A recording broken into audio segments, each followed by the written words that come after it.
Let it burn, let it simmer on the fucking fire. Let the creatures at it, let the worms and snails bite its tails. For it has no place here no more, no place in this universe. Let it burn, lad. Apples and oranges. Cut! I don't know why I said that, just like apples and oranges, really. Okay, Nebel, could you do the line again for us? Hey, what? We've told you already. No improv. Oh, and I'll get back to first lines. Well, 1 minute.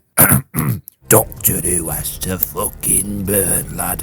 Why's it got to burn? Well, because we hate Doctor Who and the last 2 seasons were bad. I know, yeah, but it was alright. It could be better. Just do what you're told, Nebel, okay? That's what you're here for. To do your voice lines and go home and smoke a cigarette on your couch or your sofa. You did see the details for this job listing, right? It's Doctor Who Haters Unite. And if you aren't united in hating Doctor Who, then you're gone. You know what? Fuck you!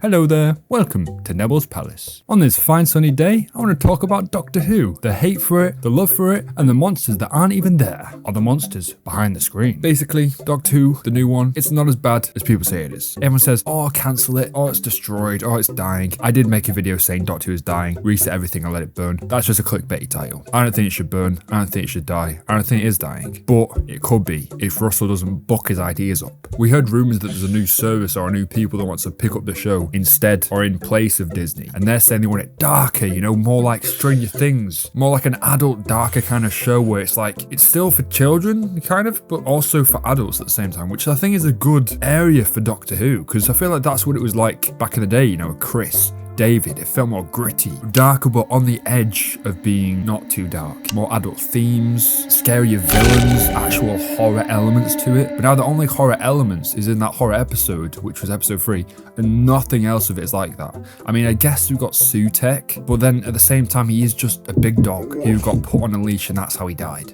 So is Doctor Who as bad as everyone is saying? No. Is it dying? Not at all. You have to remember, Doctor Who has a massive audience and a massive reach and a massive pull on BBC. It's one of their biggest shows, so they won't let it die. It's like their golden horse, their golden pony. They ain't gonna let that die. They ain't gonna throw it away. If Russell fucks off, they'll be like, right, you, the guy who's like chatting about want to be the showrunner, the Babylon 5 fella. I can't remember his name, it'll be on the screen. But yeah, they'll just be like, you, come on, get. And honestly, they could do so much with it if they wanted to. If they really put their ass in gear and did some shit with that, they could. They could make films. They could make a whole bloody universe of films that are put in cinemas and people watch it. I mean, if you saw recently, the final episode, the finale, was put in cinemas and it got what, like 300k? And I mean, that's a decent amount for just one day, dude. Like, this is not a dead series or a dead fan base. Look at the Comic-Cons and the different cons. They're filled with Doctor Who fans. Just people doing cosplay of every different character. There's so much love for the show. And that's why I feel if the show was given the right love by the creators and the writers and everything, the fans would grow to love it even more. And people who aren't fans would become new fans. And I feel like now, even though Disney and Russell tried to push it as a new redo, push it on Disney and be like, look, this is new Doctor Who. It just didn't feel like new Doctor Who. Parts of it did, but it just felt like it was plagued by its past and the classic Doctor Who, which new people wouldn't know and they'll just end up being confused. But if they did it like with Matt Smith, where they basically reset, it was like a soft reset where they kind of like shoved everything in the past, start a new direction, which I feel like they should do with every new Doctor. And yes, you can have little things from the past come back, like references, characters, but not that often, because it should be more about doing the new, getting the new characters, the new stories, the new villains, you know, the new whole arc, and not have the whole arc of the story be about a classic villain and not a new villain, because then that's just redoing the past again. And yes, we do Daleks, Cybermen and Weeping Angels, but that's not redoing the past really, because in a way that is a core part of the show and that's what people expect from the show. And now that Daleks and Cybermen haven't been in these 2 seasons, people are just, they're feeling the want for them, the need for them. They're like, we want Daleks, we want Cybermen back, because they're so classic to the Doctor Who. And like Sutek and Omega, they've been like in a few episodes each, and they could have been done better better and made in a better way, but they were like completely redone in a way that makes them like nothing like they used to be. And then just the ending result was trash. It was just a lot of build up for like poof, dead, when there could have been so much more. So for all these videos on YouTube that's saying Doctor Who's dying,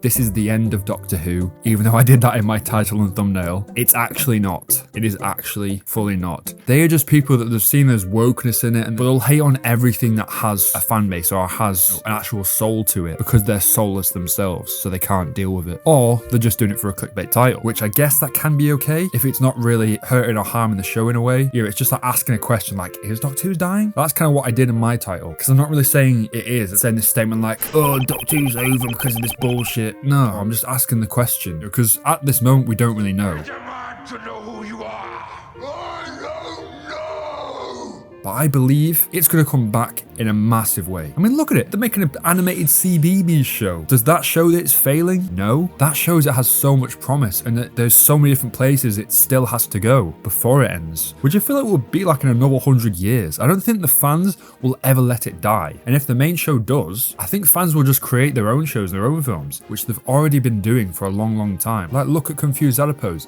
He's made his whole Echo series, his Echo Doctor series, which is amazing. That's so cool to see someone's doing Doctor Who films that are actually really good and create their own custom story. That's what we really need more of. And if we see that the fan films are doing better than the actual series, but in a way like where the story is actually connected and feels better and it's good to watch and not just convoluted, all this stupid bullshit and doesn't make sense, and there's just all build up for no good satisfying ending that resolves all the mystery, which is what you want for the end of a story. Right now Doctor Who is in a weird phase where we don't know what's going to happen with the show, but I feel like if it's given some time, they'll find a new person in place of Disney or a new company or whatever, because Russell said he still wants to see what's happening with Billy. He's probably already written that, or maybe written an idea of where it's meant to go, and we're still going to see that, I think. And it may just be like a special and it's going to transform into the actual Doctor, which he may be looking for right now. He may be looking for the next Doctor. We don't know. We just don't know the stuff behind the scenes. And obviously we have The Land Between the War and the Sea coming out, which I think looks really good. I think that is going to bang, because it's like a political drama show with sci-fi as well. It's like, I think even people who aren't Doctor Who fans would find that something they like to watch. And also because it's more adult. It's not really made for kids. Like, what kind of kid is looking at it and be like, oh yeah, fish people, politics.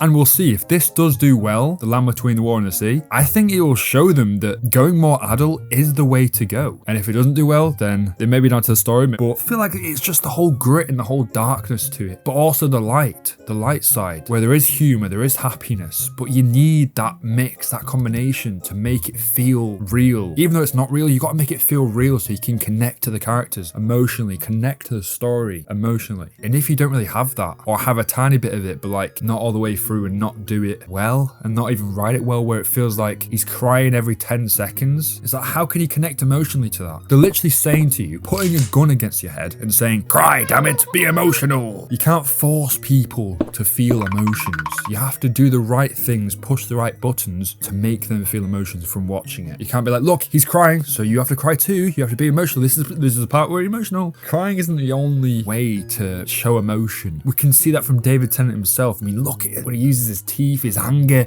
his eyes, his whole face. And Shooty just sits there, one tear rolls down. So yeah, that's basically it. That was my little ramble. Hope you enjoyed. If you think Doctor Who's dying, or you think Doctor Who is going to survive, then tell me in the comments below. I'll see you guys later. I've been Cleanzo. You could maybe subscribe and watch this next one if you want to. It's your choice.